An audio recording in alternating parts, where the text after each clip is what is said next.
Hey everyone, this is Luke again, and welcome back to yet another Ninjago video onto the channel today. So for this video, I want to talk about why, in my opinion, we need explanations to things.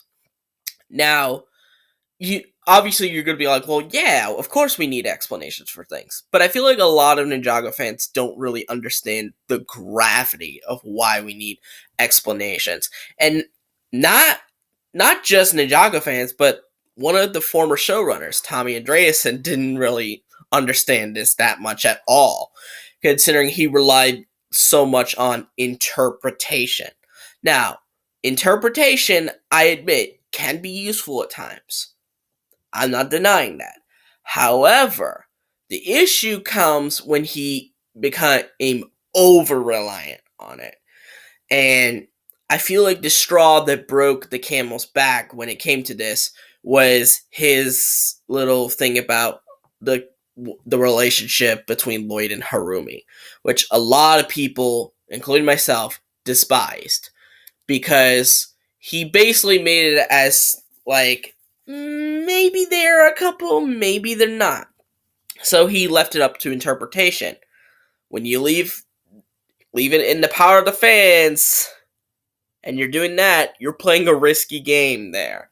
And I feel like at that point, he was just pandering to certain fans who want certain characters to be in a certain relationship. And I really don't like that. So I'm kind of glad that he kind of stepped away because as much as I acknowledge Tommy Andreasen and respect Tommy Andreasen for what he did with Ninjago, his big weakness was that his explanations were utter garbage a lot of the time. Like for the whole when Zane was sent back into the past, according to him, and that just made no sense because it just was like, how would that even work? With the whole Never Realm thing, and it just. I understand that Tommy's first language isn't English, so he may not understand English, structure the best and whatnot. But still, when you are the showrunner of a popular show, you need to articulate your sentences correctly. Even I have issues with this because even I articulate my sentences very weirdly, and my main language is English, so I can feel his struggle.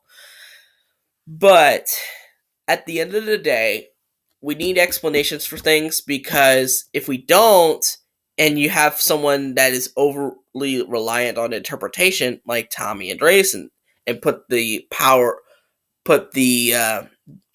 put it into fans' hands, then you are playing a very risky game. It's kind of like Russian roulette. It's either going to go really well or it's going to go really bad. And for the case of the Lloyd and Harumi thing, it went really bad because it came across as he supports an abusive relationship, which no kid show should ever say this. Now, I understand, and people will be like, well, but she has the ability to change. Yeah, I mean, she can, but that takes time. It's not like it's an instantaneous thing.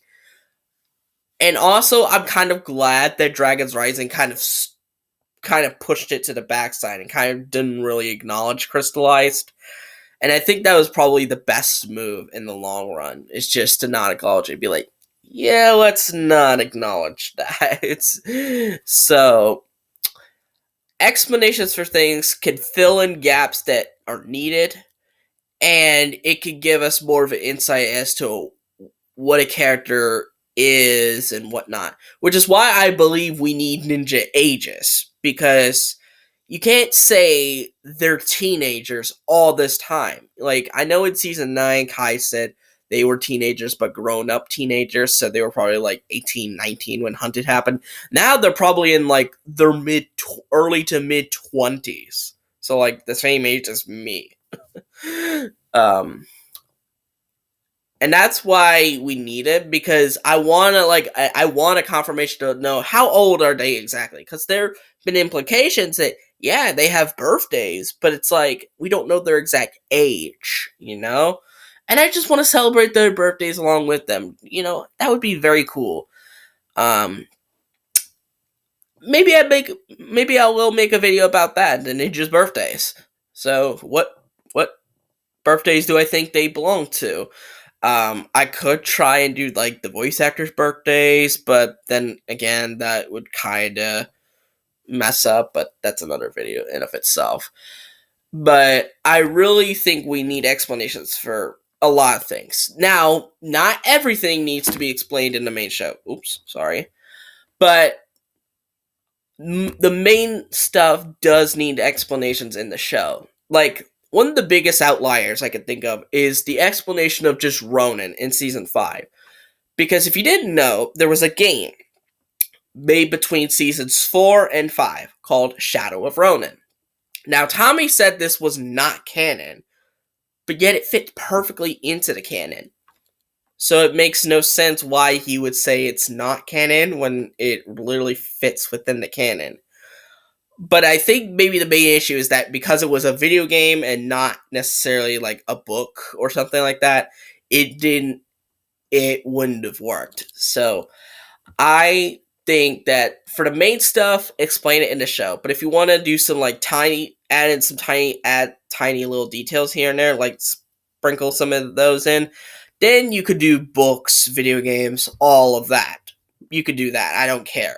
But the main stuff has to be in the show. That's what I think. That's what I believe. And that's probably how it will be for the rest of the time. And probably until I, get sick and tired of this Ninjago thing, whenever that may be. But what do you guys think? Do you think that explanations are needed? Or do you think I'm just overreacting and just not letting Ninjago be fun? Let me know in the comments down below. But anyways, I hope you guys like this video. Give it a thumbs up, subscribe to the channel by clicking the red subscribe button, and click on the notification bell to see every video that I will upload. And I'll see all you folks in the next video. Bye-bye!